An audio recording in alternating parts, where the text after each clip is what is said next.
CCTV kafe merekam detik-detik korban dan pelaku masuk ke lokasi sebelum insiden penembakan di salah satu tempat hiburan di Palembang. Pengelola tempat hiburan mengaku pemeriksaan pengunjung dilakukan ketat dan berlapis.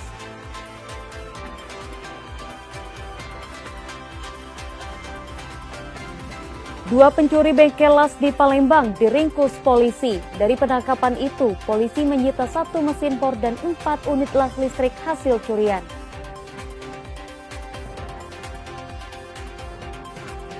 Sapi simental berbobot 1,1 ton di Muko-Muko Bengkulu dibeli Presiden Prabowo Subianto untuk disalurkan pada Idul Adha mendatang.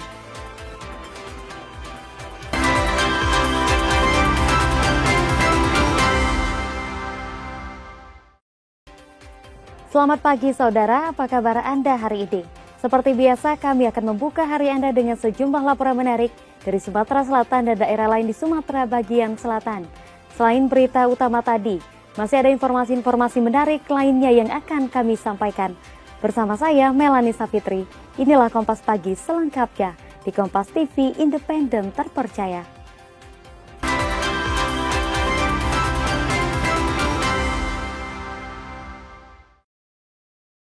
Kami awali Kompas Pagi dari Palembang, saudara. CCTV kafe merekam detik-detik korban dan pelaku masuk ke lokasi sebelum insiden penembakan di salah satu tempat hiburan di Palembang. Pengelola tempat hiburan mengaku pemeriksaan pengunjung dilakukan ketat dan berlapis.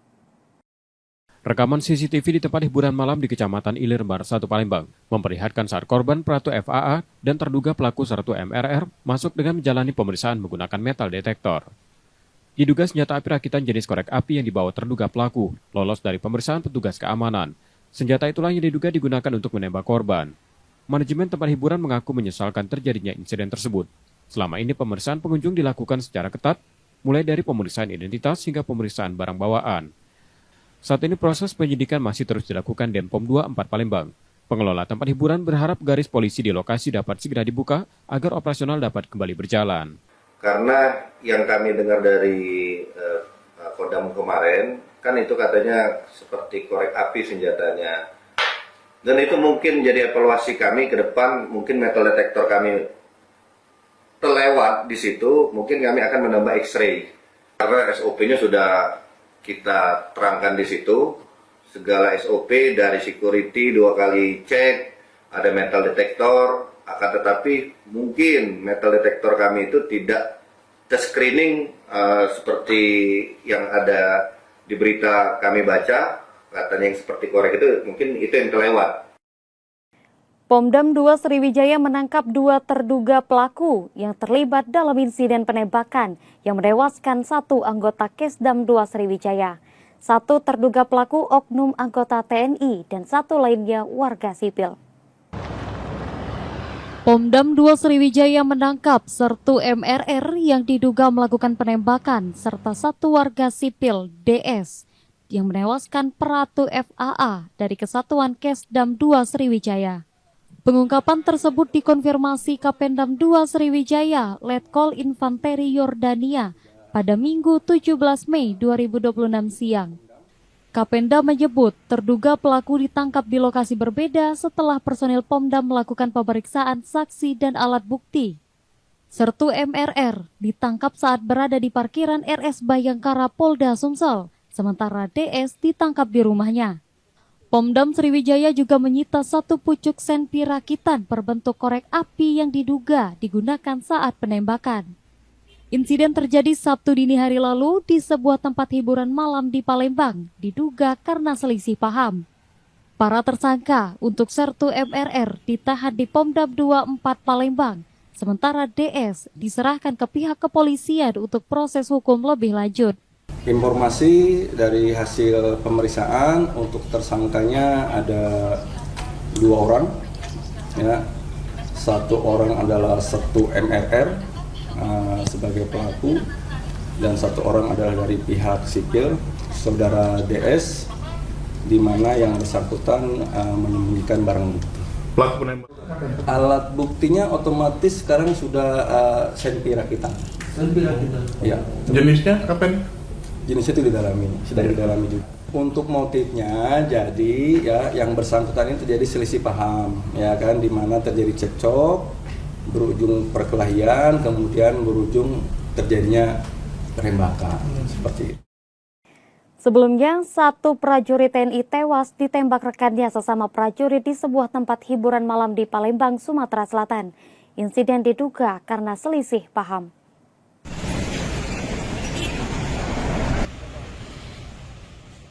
Keributan diduga dipicu selisih paham saat berada di tempat hiburan malam di Palembang. Dua prajurit TNI terlibat keributan Sabtu dini hari lalu. Keributan diduga bermula saat keduanya bersenggolan saat berjoget hingga berujung perkelahian. Seorang prajurit Sertu MRR kemudian mengeluarkan senjata api dan menembak korban. Pratu FAA sempat dilarikan ke rumah sakit namun meninggal dunia. Insiden tersebut kini ditangani Pomdam 24 Palembang. Shock banget, nggak nyangka. Terus kan karena kematiannya itu nggak wajar gitu kan, ditembak kayak gitu. Bisa melihat, jangan ditutup-tutupin, bisa dihukum dengan hukum yang pantas. Ada berapa orang dari pihak kafe yang diperiksa menjadi saksi, Pak? Ada berapa orang itu sudah ya. Memang dari pihak POM begitu dapat informasi semalam langsung lakukan beberapa pemeriksaan. Ada beberapa orang, detailnya berapa kami belum pasti ini. Selain saksi, kabarnya rekaman kamera CCTV dari sini juga turut diambil ya, Pak? Ya, artinya apapun yang diperlukan oleh pihak POM itu akan kami serahkan. Detailnya seperti apa, kami belum berani untuk mendahului proses hukum yang dari pihak POM. Seperti itu. Sementara itu, saudara, dua pencuri bengkel las di Palembang diringkus polisi. Dari penangkapan itu, polisi menyita 1 mesin bor dan 4 unit las listrik hasil curian. Tersangka mengaku hasil kejahatan digunakan untuk membayar hutang.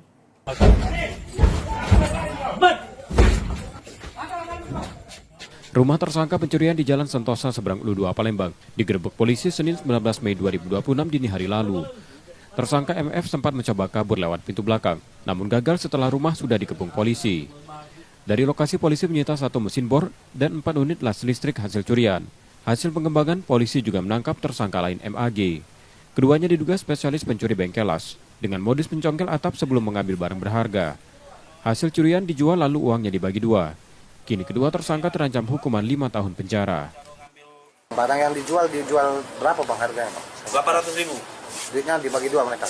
Uangnya dibagi-bagi. Untuk apa Bang duitnya, pengakuan mereka Bang? Pengakuan tuh, kalau kami tanya untuk membayar hutang ya. Bayar hutang. Terus untuk pelaku GN sendiri sudah melakukan 3 kali. Yang juga jadi sorotan, saudara, Wakil Gubernur Bangka Belitung Heliana divonis 4 bulan penjara Majelis Hakim Pengadilan Negeri Pangkal Pinang. Ia dinyatakan bersalah dalam kasus penipuan tagihan hotel yang menyebabkan korban mengalami kerugian 22,2 juta rupiah.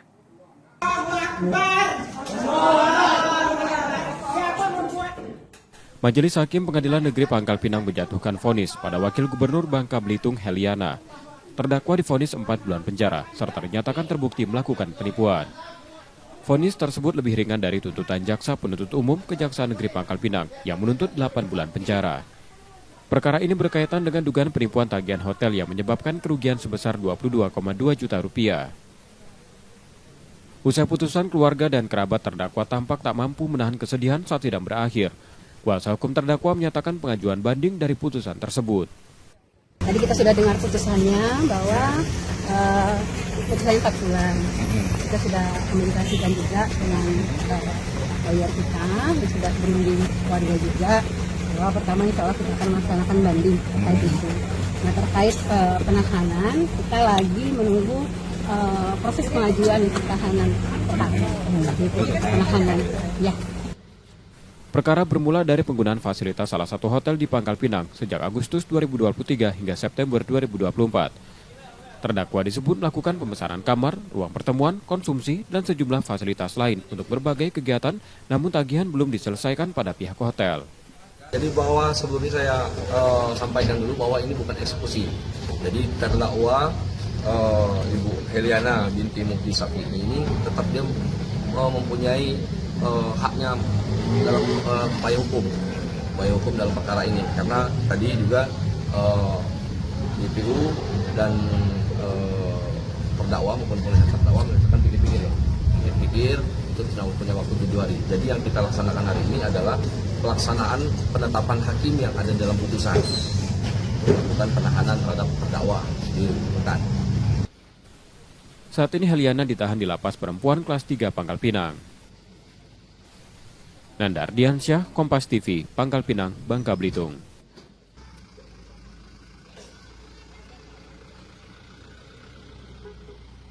Setelah jeda saudara, kami masih akan kembali dengan informasi dan sorotan menarik lainnya. Tetaplah di Kompas Pagi.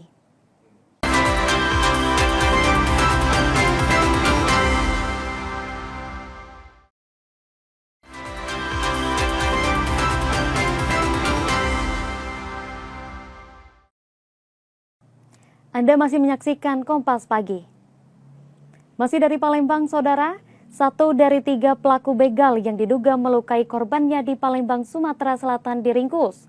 Dalam penangkapan tersebut, polisi menyita sepeda motor korban.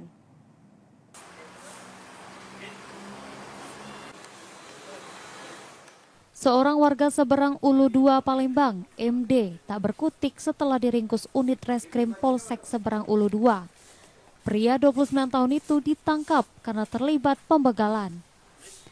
Tersangka ditangkap saat sedang bermain judi online di dekat rumahnya. Dari penangkapan tersebut, polisi menyita sepeda motor milik korban. Aksi pembegalan terjadi di Jalan Kiai Haji Ashari, Lorong Tembusan, Kelurahan 14 Ulu, pada Jumat 3 April 2026 dini hari. Saat itu, korban dihadang tersangka bersama 2 rekannya, FK dan NL. FK melukai korban dengan sajam, sementara NL membawa kabur sepeda motor. Kedua pelaku lainnya masih buron dan dalam pengejaran polisi. Tersangka FK merasa risih dengan kedatangan korban yang sering mendatangi rumah pacarnya dan pulang hingga larut malam sampai jam 3 subuh. Jadi ditegur. Tapi di balik itu mereka sudah sepakat bertiga akan mengambil kendaraan dengan cara membacok. Sesaat setelah kejadian, si korban dibacok di bahu sebelah kiri. Beralih ke Lampung, saat seorang kurir tengah mengantar paket dan memarkirkan kendaraannya, sepeda motor beserta 66 paket raib dibawa kabur 2 pelaku curanmor. Ini motor korban. CCTV merekam aksi 2 pelaku pencurian yang kabur membawa sepeda motor milik seorang kurir di Jalan Walter Monginsi di Gang Hasan Durian Payung, Bandar Lampung. Tak hanya motor, puluhan paket kiriman yang belum sempat diantar dengan transaksi sekitar 5 juta rupiah juga ikut dibawa pelaku. Peristiwa terjadi saat korban Iqbal sedang mengantarkan paket ke penerima. Dalam waktu singkat, motor yang diparkirkannya raib dibawa kabur pelaku. Kasus ini telah dilaporkan ke polisi. Korban berharap sepeda motor yang masih dalam status kredit serta menjadi penunjang pekerjaan dapat segera ditemukan kembali. Itu dari jam 1 siang, jam 1.15, saya ngantar 1 paket, 1 karung, dan 1/2 karung di belakang saya ikat. Nah, kemudian saya sempat ngantar 5 paket. Dan paket yang keempat dan kelima ini disitulah kejadian awal pencuriannya. Itu motor saya di starter, saya langsung mengejar, tapi nggak bisa gitu. 1 karung itu di depan sama di belakang. Itu yang dibawa kabur 65 paket. Ya, 66 paket. Terus yang sebelumnya sudah saya antar 5 paket. Kembali ke Palembang, saudara. Pemerintah Kota Palembang menegaskan akan memberikan sanksi untuk pembuangan sampah sembarangan di wilayah kota. Ketentuan tersebut diatur dalam Peraturan Wali Kota Nomor 17 Tahun 2026.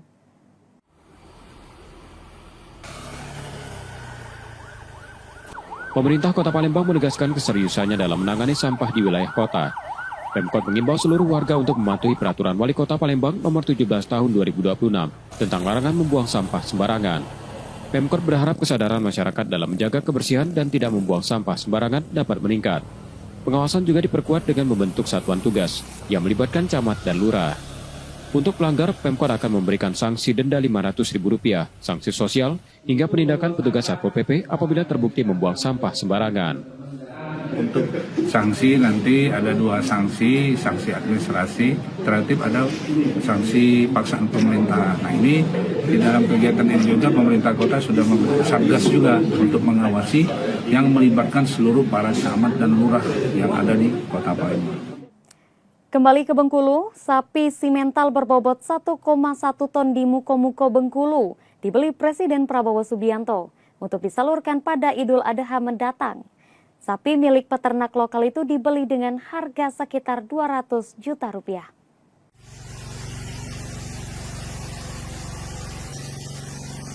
Sapi simental berbobot 1,1 ton dibeli Presiden Prabowo Subianto untuk tingkat Provinsi Bengkulu pada Idul Adha mendatang. Sapi tersebut berasal dari peternak di Muko-Muko dengan harga hampir 200 juta rupiah dan akan disembelih di salah satu masjid di Kota Bengkulu. Sebelum dinyatakan layak, sapi itu telah melalui proses verifikasi tim dokter hewan provinsi bersama Sekretariat Istana dan dinyatakan memenuhi syarat sebagai hewan kurban. Selain untuk tingkat provinsi, Presiden Prabowo Subianto juga menyalurkan kurban ke 10 kabupaten dan kota di Bengkulu dengan total mencapai 11 ekor. Seluruh hewan kurban dipastikan dalam kondisi sehat setelah melalui pemeriksaan berulang petugas. Berat tertinggi 1 ton 148 kg. Itu untuk nanti untuk provinsi ya, yang kita potong di Masjid Ansor. Kemudian itu dari Muko-Muko. Nah, itu yang tertinggi di Provinsi Bengkulu. Nah, sisanya itu 800, ya terendah itu 810. Nah, memang itu sesuai juga dengan instruksi dari staf kepresidenan. Sementara di Babel, 7 ekor sapi kurban Presiden untuk masyarakat Bangka Belitung mendapat perawatan khusus. Sapi berbobot hampir 1 ton itu dipantau intensif dan dijaga kondisinya hingga waktu penyembelihan tiba. Salah satu sapi kurban bantuan Presiden Prabowo Subianto dirawat khusus di salah satu peternakan di Pangkal Pinang. Sapi jenis berangus berbobot hampir 1 ton itu dibeli seharga sekitar 100 juta rupiah untuk masyarakat saat Idul Adha mendatang. Pemeriksaan kesehatan dilakukan rutin dokter hewan. Sapi juga mendapat pakan bergizi, vitamin, serta perawatan kandang agar tetap sehat hingga hari penyembelihan. Tahun ini Presiden menyalurkan 7 ekor sapi kurban berbobot hampir 1 ton yang dibeli dari peternak lokal. Sementara Gubernur Bangka Belitung turut menyumbangkan 1 ekor sapi untuk disembelih di Kabupaten Bangka. Kami kita periksa bahwa ini ada petugas yang datang, kita undang untuk pakan, kita kasih konsentrat sama buntut sawit, itu kita aduk, kita itu aja pakannya. Sebanyak 8 ya, 8. Jadi tiap kabupaten, kota 7, sama kita yang dari provinsi untuk gubernur 1, jadi totalnya 8. Untuk bobotnya Bu berapa Bu? Bervariasi, tapi rata-rata itu 800 ke atas ya. Itu yang punya Pak Gub, posisi beliau ada di Blinyung gitu. Nanti untuk Pak Gub kita akan mengadakan pemotongan di Masjid Inayah, daerah nelayan ya, pesisir Sungai Liat. Kami jeda sejenak saudara, sesaat lagi kami akan kembali. Tetaplah di Kompas Pagi.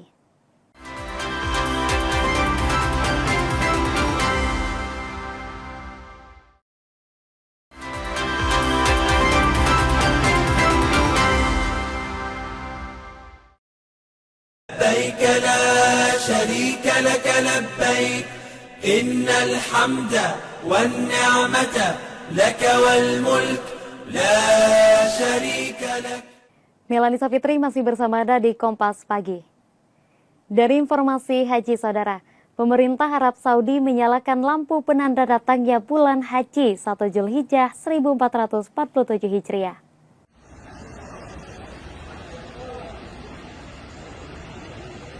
Sinar lampu hijau di atas menara atau Zamzam Tower di kawasan Masjidil Haram sudah dinyalakan. Ini artinya Arab Saudi menyambut datangnya bulan haji Zulhijjah. Nyalanya lampu hijau ini menjadi simbol dan penanda resmi bahwa puncak haji tinggal menghitung hari. Maka jemaah haji dari seluruh dunia semakin bersiap untuk melakukan ibadah haji di Arafah, Musdalifah, dan Mina. Jemaah lansia dan disabilitas mendapat pendampingan selama menjalani rangkaian ibadah haji. Meski berkebutuhan khusus, jemaah tidak perlu khawatir karena akan mendapat bantuan dari pendamping. Selamat datang, Mbak. Selamat datang. Jemaah lansia dan disabilitas akan ditempatkan di kamar khusus yang memiliki fasilitas tertentu bagi mereka yang berkebutuhan khusus. Petugas juga akan memberikan kunjungan secara berkala agar kesehatan jemaah lansia dan disabilitas bisa terkontrol dengan baik. Tak hanya melakukan kunjungan rutin, petugas juga membantu jemaah yang demensia untuk tidak lupa minum obat. Bahkan, petugas juga membantu jemaah menjaga kebersihan tubuh agar badan tetap sehat. Nah, beragam tentunya yang kami alami dan kami melakukan dari mulai perawatan diri, kebersihannya, kemudian mengingatkan kepada pendamping, kepada teman sekamar untuk minum obatnya, makannya, dan sebagainya. Nah, ini salah satu kegiatan dari kami, dari TUSI Lansia dan Disabilitas di sektor, ya, terutama sektor 10, terutama juga mengisi kegiatannya. Kegiatannya bukan hanya tentang perawatan diri, tentang minum obat, tapi juga bagaimana mereka bisa menjaga kesehatan dengan melakukan senam lansia. Jelang puncak haji, kondisi kesehatan menjadi hal yang perlu dipersiapkan.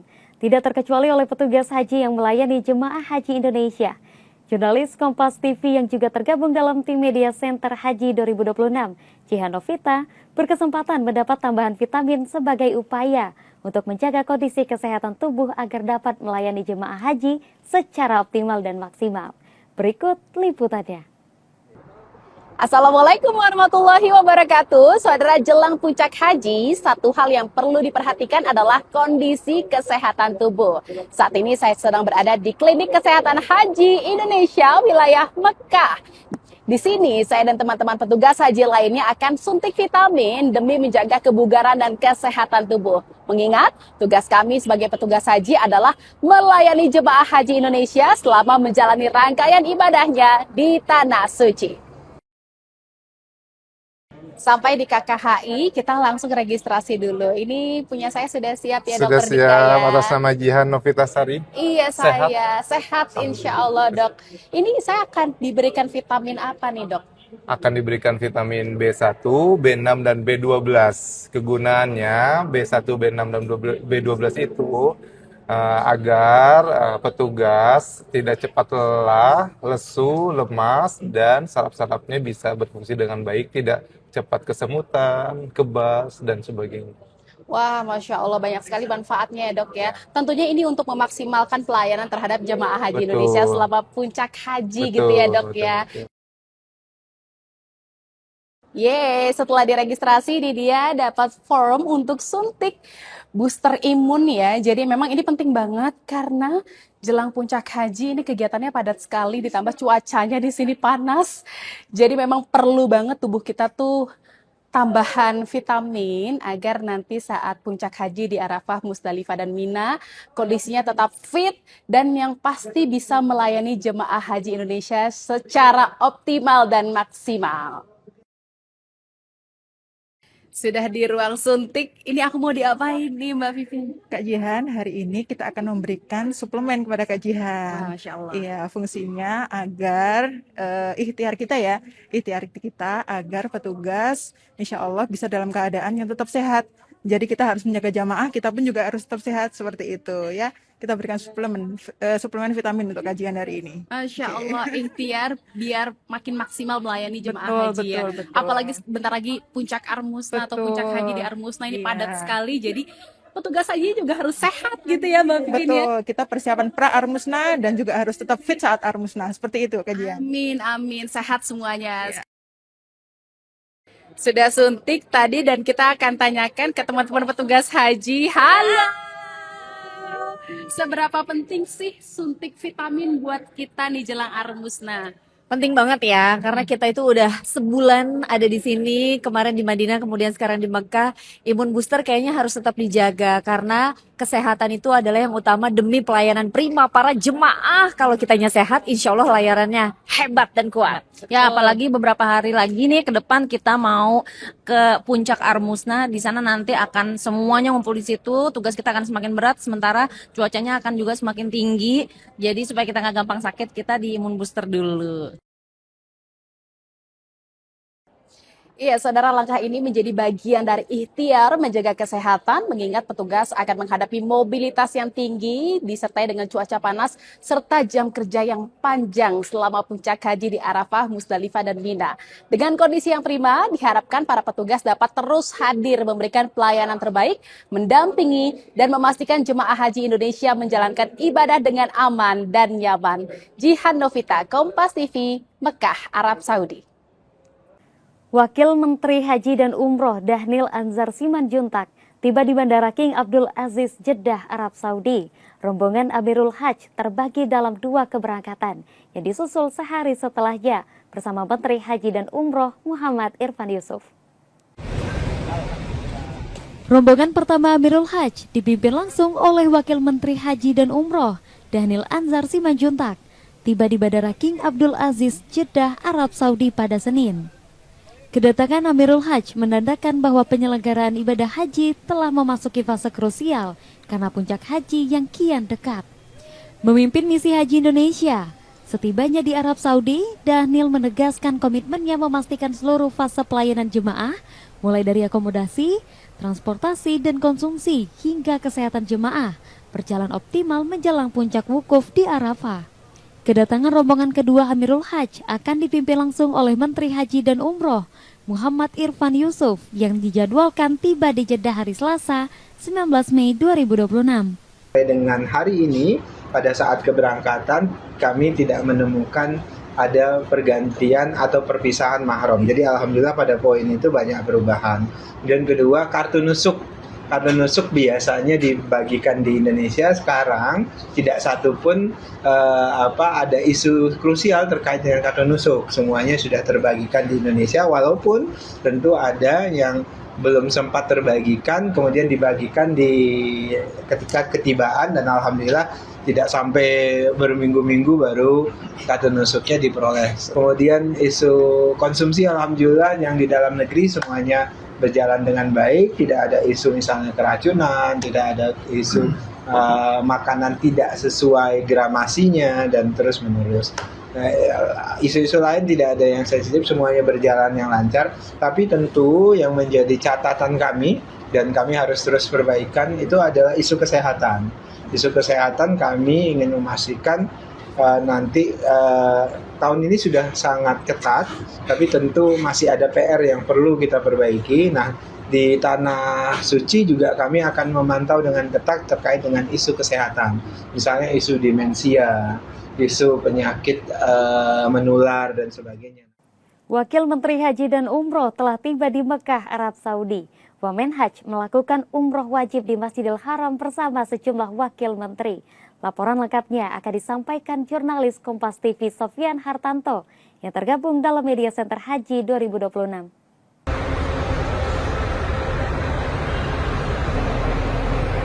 Didampingi Wakil Menteri Pertahanan dan Wakil Menteri Perhubungan, Wamen Hajj Dhanil Anzar Simanjuntak tiba di kawasan Masjidil Haram menggunakan bis.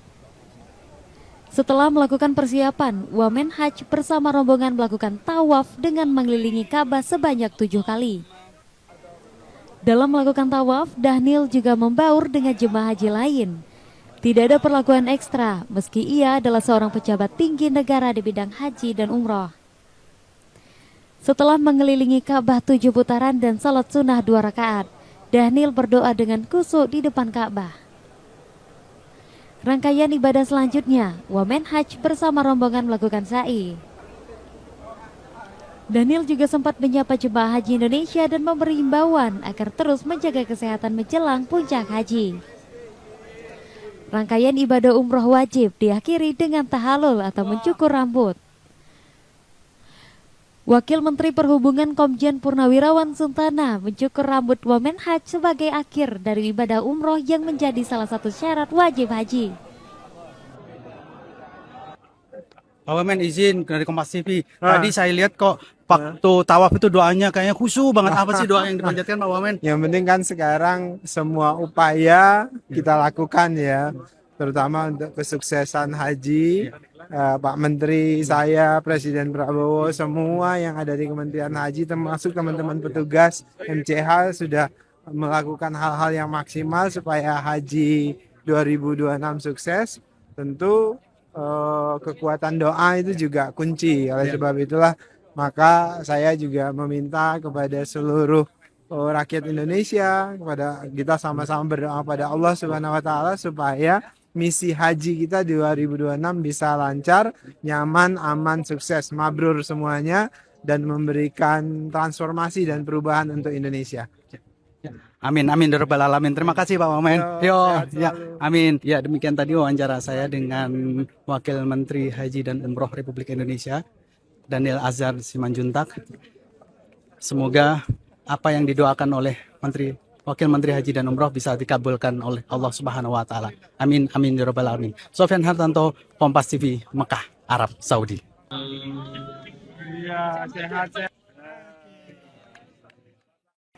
Ada Amirul Haji yang menarik dari musim haji tahun ini. Pemerintah menunjuk salah satu tokoh Tionghoa sebagai Amirul Haji atau pimpinan delegasi haji. Siapa dia? Berikut laporan jurnalis Kompas TV Sofyan Hartanto yang tergabung dalam Media Center Haji 2026. Pengusaha Yusuf Hamka yang akrab disapa Babah Alun resmi bergabung dalam tim Amirul Haji Indonesia pada musim haji 2026. Dalam tugas kenegaraan ini, Babah Alun turut serta dalam misi diplomasi dan pengawasan layanan jemaah bersama pemerintah Indonesia di Arab Saudi. Setelah tiba di Tanah Suci melalui Bandara King Abdul Aziz di Jeddah, Babah Alun bersama Wakil Menteri Haji dan Umroh, Wakil Menteri Pertahanan, dan Wakil Menteri Perhubungan melakukan umroh wajib di Masjidil Haram.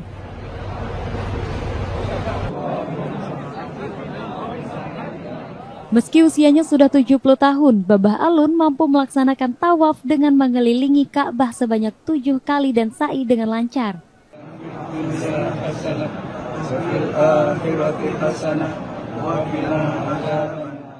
Babah Alun mengapresiasi pemerintah tahun ini memberi kesempatan etnis Tionghoa Muslim sebagai Amirul Hajj. Selama zaman kemerdekaan sampai sekarang, ini baru pertama kali di zaman pemerintahan Pak Prabowo, teman-teman Tionghoa diberi kesempatan jadi Amirul Hajj. Jadi keberagaman ke depan makin cerah dan Indonesia makin menjanjikan. Amin. Jadi kita yakin sama Pak Prabowo, tidak ada perbedaan lagi, tidak ada diskriminasi. Babah Alun yakin Indonesia bisa lebih maju dan sejahtera jika semua pihak diberi kesempatan yang sama dalam membantu membangun negara. Indonesia negeriku tercinta, sejahtera rakyatku, pemimpinku, semua sehat panjang umur. Amin, ya rabbal alamin. Ya, terima kasih Babah Alun. Ya, semoga waalaikumsalam. Semoga semuanya juga jemaah haji Indonesia juga bisa melaksanakan umroh wajib dan haji secara lancar. Sofyan Hartanto, Kompas TV, Mekah, Arab Saudi. لبيك لا شريك لك لبيك إن الحمد والنعمة لك والملك لا شريك لك. Kami jeda sejenak, setelah itu kami akan kembali. Tetaplah di Kompas Pagi.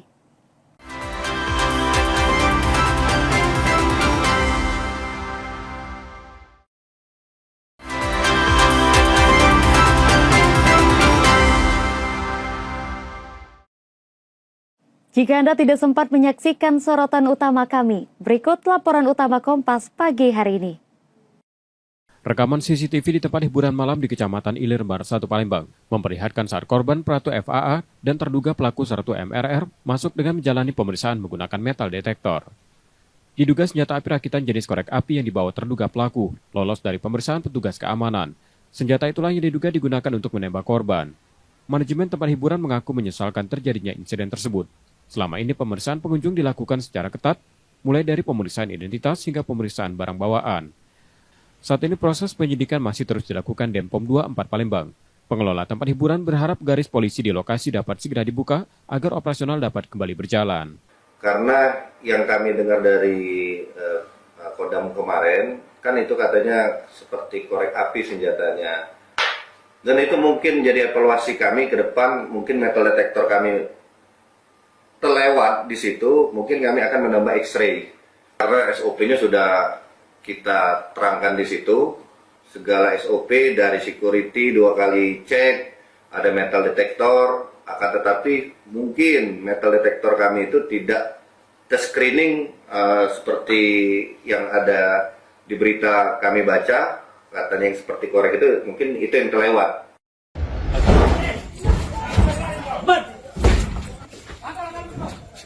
Rumah tersangka pencurian di Jalan Sentosa seberang Ulu 2 Palembang digerebek polisi Senin 19 Mei 2026 dini hari lalu. Tersangka MF sempat mencoba kabur lewat pintu belakang, namun gagal setelah rumah sudah dikepung polisi. Dari lokasi polisi menyita 1 mesin bor dan 4 unit las listrik hasil curian. Hasil pengembangan, polisi juga menangkap tersangka lain MAG. Keduanya diduga spesialis pencuri bengkel las, dengan modus mencongkel atap sebelum mengambil barang berharga. Hasil curian dijual lalu uangnya dibagi 2. Kini kedua tersangka terancam hukuman 5 tahun penjara. Barang yang dijual berapa bang harganya bang? 800.000. Duitnya dibagi 2 mereka? Uangnya dibagi-bagi. Untuk apa bang duitnya, pengakuan mereka bang? Pengakuan untuk, kalau kami tanya untuk membayar hutang ya. Bayar hutang. Terus untuk pelaku GN sendiri sudah melakukan 3 kali.